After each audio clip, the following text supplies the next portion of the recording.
Welcome to episode 36 of the Teaming Up podcast. In this episode, Adrienne Maxwell chats with Anne-Stuart Teter, Senior Director at Addison Clark. These ladies are unpacking the latest SEO, from why you should be focusing on it to how AI is impacting today's search landscape. If you haven't yet, make sure you're subscribed to Teaming Up and leave us a review if you like what you're hearing. Now, Adrienne, take it away.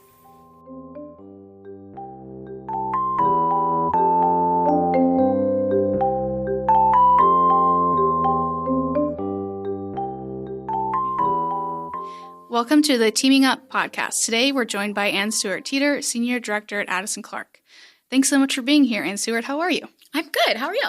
I'm doing great. Why don't you introduce yourself? Absolutely. Like she said, I'm Anne-Stuart Teter. I have been with Addison Clark for coming up on my 10-year anniversary. I started there as an account manager and currently serve as senior director. So I work a lot with our account teams and do a lot of the strategic side of things with different client accounts and things like that, but also do some leadership stuff as well. Perfect. Thanks.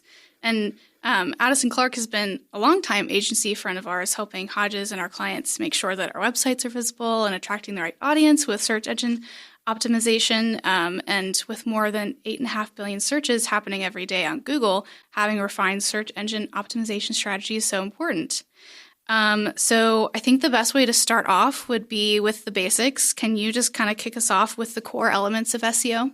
Yeah, absolutely. So SEO is one of my favorite topics, so thank you for having me for this.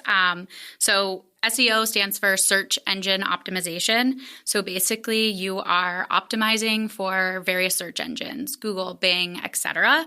And that has a lot that goes into it. So basically, you're making sure that you're showing up with certain key terms that folks will type in for different searches. And with that, you want to make sure that you're kind of buttoned up on a bunch of different fronts. So first and foremost, your metadata. So all that stuff on the back end that the user doesn't necessarily see, but a search engine would, optimizing for that. And then, of course, the content on the front end of the website, whether that's copy, video, there's, of course, different header styles, that type of thing. And then just making sure that your website functions well. So the technical side of SEO, does it load at a decent speed on desktop, mobile, that type of thing? Are your tags correct? All that good stuff. Great. And given all of that, how does SEO fit into a brand's overall digital strategy? Yeah, great question. So you can have the best, most beautiful website in the world, but if nobody can find it, really, what's the point? So I think it's really important to include SEO in an overall marketing strategy, digital strategy, all of that, because of course, sort of at the end of the day, you want people to come to your website because you've built this great website that's driving action, whether that's a sale or, filling out a form for something or different things like that, or even just awareness and sort of educational pieces. So it really depends on the client and sort of the point of the website. But of course, you want people to get there. Of course. And I'm glad you brought that up because you and I have worked on the Virginia Spirits account for a couple of months now. And back when Hodges first won the contract, we spent the better part of a year kind of getting the website in a really good place, building a really good user experience, and then also building a great structure for us to continue growing the content on our page. That content being everything about the Virginia distilling community and including all of the ways that people can enjoy spirits. So I'd love to use that project as an example of how we apply those strategies and all of the success that we've had so far. So given what we came to you all with a pretty great website that had good content, but we needed to make sure that the right people were seeing it because, like you said, a beautiful website means nothing if nobody's looking at it. Yeah, I think that's a great point. So I think there's a little bit that goes into that. So sort of in the beginning of our relationship, we did a lot of research, obviously, to kind of kick that off. What are people searching in the spirit world? What are, does that align with what's on your website, or did we need to tweak some of that type of things? So we look at a lot of trend data. We look at what competitors are doing, and Virginia Spirits is a little bit interesting because competitors is maybe a little bit of a loose term, but what are other distillers doing, or what are folks outside of Virginia doing, and kind of just see that, because if somebody else's website is showing up really well, obviously they've got something good going on. So you can definitely learn a lot from that. And from there, doing more of an audit, like, okay, so we've done this research, we've figured out these key terms that we think are really strong, and users will search to find the content that you want them to, and see what aligns. So whether that's on the front end of the content, like you guys built a bunch of great stuff, if that looks great, buttoned up, then aligning sort of that metadata with it and making sure that it's all really cohesive. And so after you've worked with a client, the example being for us, Virginia Spirits, how do you measure success, and how do you use those analytics and those tactics to kind of build the strategies moving forward?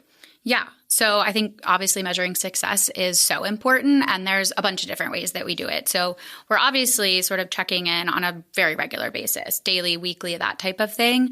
But with SEO, it's a little bit of a longer game, so you don't see necessarily immediate results.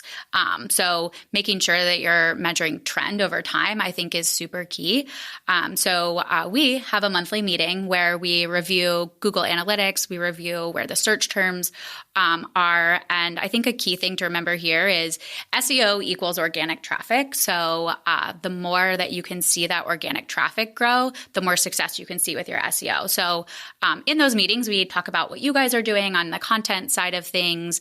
We look at the key terms and where they're ranking, either regionally or nationally or things like that, and then kind of discuss different goals. So if we're really comfortable in one spot, okay, do we want to flip and talk about a different spirit next month, or really optimize for there? So I think it's definitely about a partnership between client and us for making sure that all of our goals are aligned, because we could feel like we're doing a really good job, but if you're not feeling success on your side of things, that doesn't feel successful in the long run. Of course, yeah, and I think having that relationship and those standards kind of defined already then just means that you'll have success later on, because not being aligned just ends up being you can end up not getting the place you want to.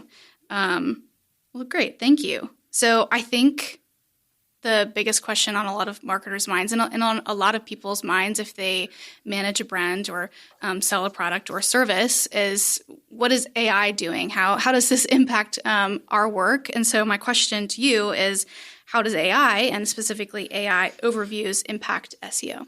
Yeah, we have been very heavily looking into all the AI stuff at our agency, and I know we talk about it a lot, but I think AI, much like SEO, is kind of a constant moving target.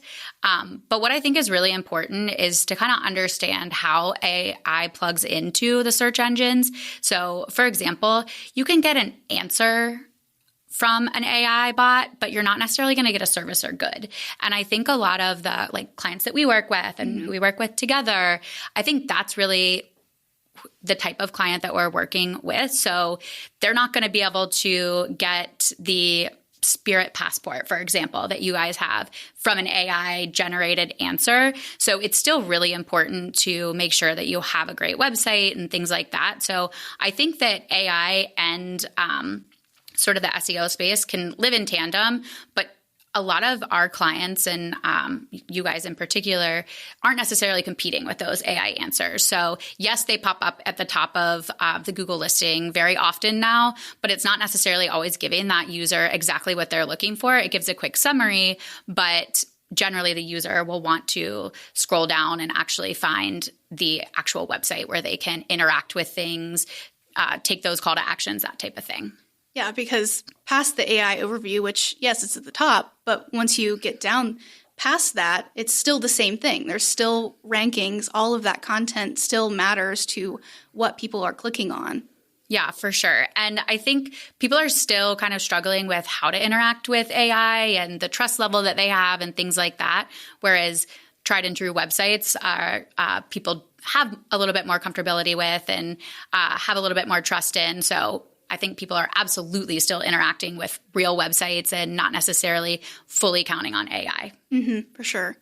And with AI overviews, is SEO impacting what those overviews are? Where are they pulling that information from? So from everywhere. So to sum it up, so all of these AI things are just pulling from everywhere on the internet. So I think that that's a little bit where sort of that trust and comfortability comes from, because you don't necessarily know the source of where that AI information is pulled from. Yeah. It's a bunch of different things. So to be able to go to a website that you know and trust, and you know that there's real people behind that content, I think that's where consumers or users of the website are much more comfortable interacting with.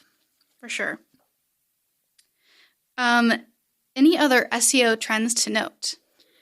Yeah, so I think SEO is just this constant moving target, and it is a really fun thing to do because it's not, set it and forget it by any means. So it's not necessarily a trend, but I think continuing to stay on top of SEO is super important. So whether that's evaluating your current content on your website, constantly looking at your competitors. We always like to look kind of outside of the market and see what folks in other markets are doing. How can we apply that on our side of the world? So I think doing a lot of trend research is really cool too.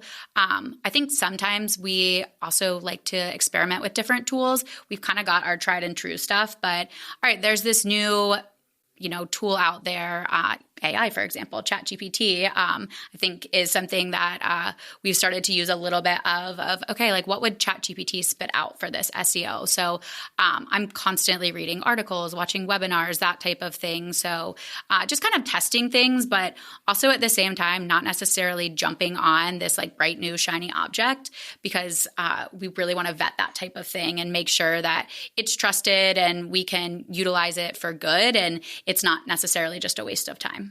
Of course, yeah. I think at the end of the day, there are so many tactics and resources out there, and it comes down to, what do you have the time for? What can you commit to? And what is most valuable for your time to be able to yield the results that the client wants? Yeah, absolutely.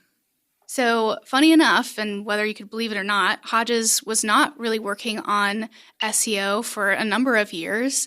And then we ended up bringing you all on to help us and support us with SEO. So my question here is, when is the right time for a business to bring on an SEO partner? Yeah, great question. So we talked a lot about analytics previously, but I think reviewing your analytics and not seeing that growth in the organic space definitely is a sign. So there's lots of great websites out there, and sometimes that's okay if you're not getting a ton of organic traffic. It really depends on your business goals. Do you just need a website so that people can find you from a business card? Great. You probably don't necessarily need SEO. But if you want people to be able to find you through a simple Google search or Bing or whatever, that's really important. So if you're trying to generate a lot more leads organically, then I think that's a really important time. There's also some legitimacy to SEO, and just if somebody Googles, say, PR agency, and you're not showing up in those top 10 search results, there's kind of leads to that. Okay, are they a legit agency or not? That type of thing. So coming in and working with Hodges over the past, I think it's been 6 or so years, has been awesome, because we've evolved so much over time about what the focus is on and things like that.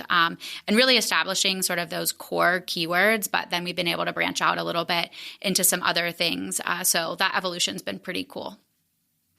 Yeah, I think the cool thing about SEO is that you can start with one tactic that makes sense for for where you are and where your website is and how it's performing, and then over time, it just you build the relationship with your SEO partner, and you're able to kind of shift those tactics over time to bring even more value and more traffic to your site. And with that said, so when you do bring a new client on, I think that there can be a little bit of a learning curve to understand the terminology and how we talk about SEO. So walk me through what that's like and how you are able to set them up for success and understanding the work that you're doing and how you can talk about it with your strategies and all of that. Yeah, absolutely. So a lot of clients, will get in, kind of have a conversation. How do they talk about their business and really kind of get a feel for their sense of things? But there's often a little bit of a disconnect between sort of industry terminology and what a regular consumer would type into a search engine. So it's kind of really finding that middle ground in the marriage of what their consumer would use and what the industry would use. So really understanding the audience, I think, is so key there. And that's where doing some of that trend research and things like that really come into play of being able to show the client, you might use this term, but that's not really what the audience that you're going after would type into a search engine. So it's a lot of education in the beginning, which is really interesting and kind of a fun part of the job for sure. And then also that education and sort of SEO equals organic traffic, because they can really want to go after this one search term, but at the end of the day, one singular search term doesn't necessarily bring you that organic traffic, which in turn brings to leads or sales or things like that. So it's education about how your audience speaks, but then also the education about what does SEO mean for your business and analytics and things like that. Yeah, for sure. I remember last year I did a content webinar for our distillers in Virginia, and we were just kind of vetting like why adding a blog to your page matters, why email newsletters matter, and especially on the blog front. I think a lot of people might think, well, I have my products listed, here are all my spirits, but then here are my hours. Why do I need to add anything else? And the analogy that I used was that, with SEO, it's kind of like a storefront where you have all these different stores in a row, and that's what you would refer to as like Google, where there's all of these different links to go to and places to visit.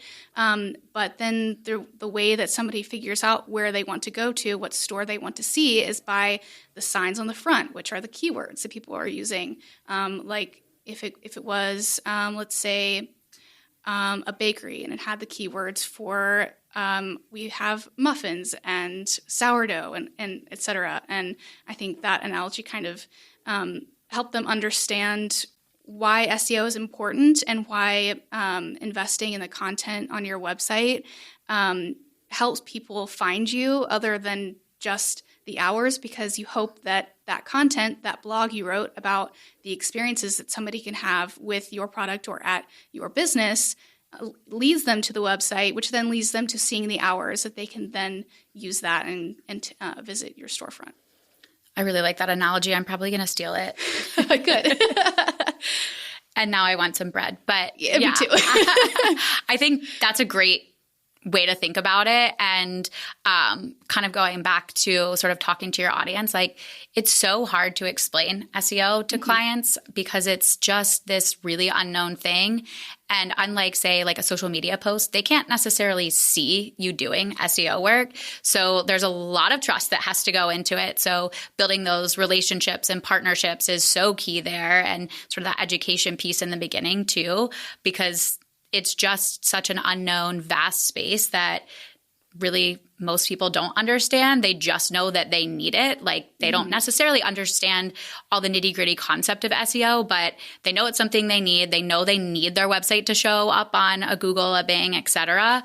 But they don't know how to do it. And that's why they need an agency partner who can really dive in and, get under the hood and make sure that everything's buttoned up and are really staying on top of the competitors, the trends, all that. Yeah, exactly.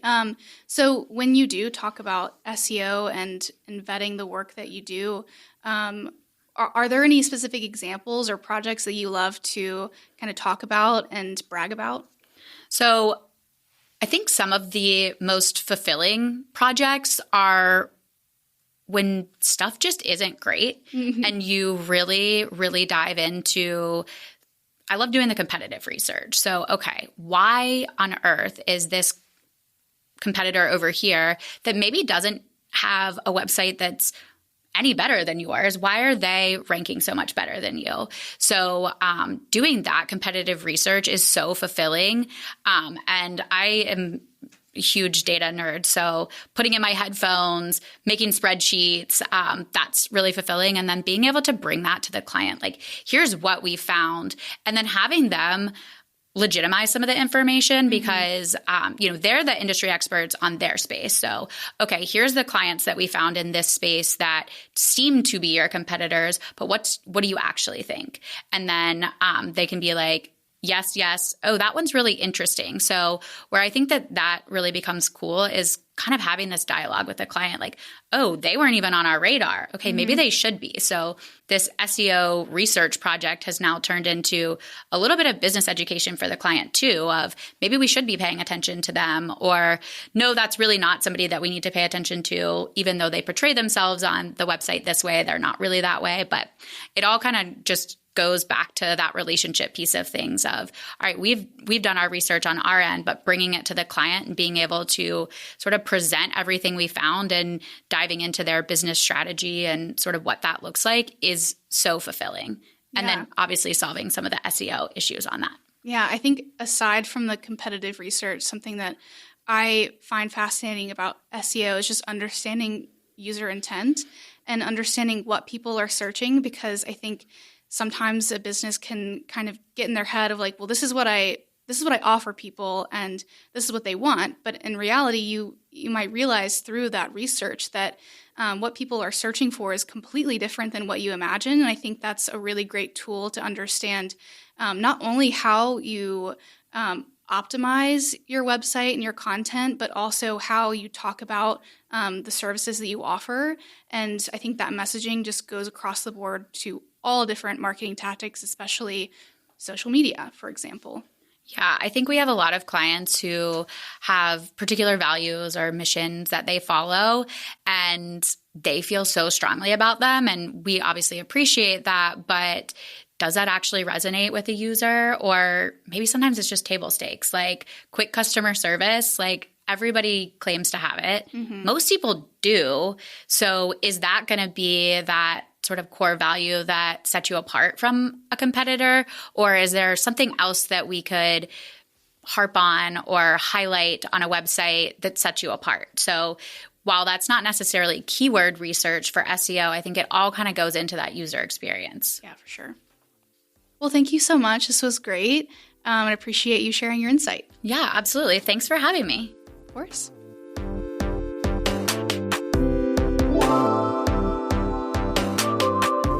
Thanks for listening to the Teaming Up podcast. Teaming Up is brought to you by the Hodges Partnership, a strategic communications agency that specializes in storytelling through public relations, media relations, content marketing, and social media. The Teaming Up podcast is a Happy Committee production. Episodes are released monthly. Subscribe on your favorite podcast service so you never miss an episode.